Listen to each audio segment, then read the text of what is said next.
Back. Karachi में मूसलाधार बारिश के बारे में आपको अपडेट करें। मलीर 15 की सड़क मुकम्मल ज़ेर आब आ गई है। शहर रही सही जो वहाँ पर मदद है उससे चलने पर मजबूर हो गए हैं। आपको बताते चलें कि कराची में मलीर 15 की सड़क मुकम्मल तौर पर ज़ेर आब आ चुकी है।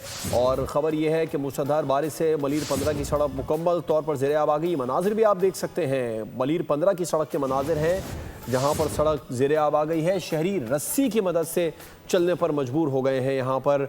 और यहाँ पर आप देख सकते हैं मलीर 15 की सड़क जिसके मनाजिर हैं मुकम्मल तौर पर डूब चुकी है। मोटरसाइकिलें भी आधी से ज़्यादा इस पानी में डूब चुकी हैं और लोग भी घुटनों पानी में इस सड़क पर मौजूद हैं। फिर एक रस्सी बांधी गई है जिसकी मदद से चलने पर मजबूर हैं ताकि किसी भी किस्म के हादसे से बचा जा सके और अपने अपने घरों को पहुंचने की कोशिश कर रहे हैं शहरी। कराची में बारिश के बाद सूरत हाल इंतहाई अबतर हो चुकी है।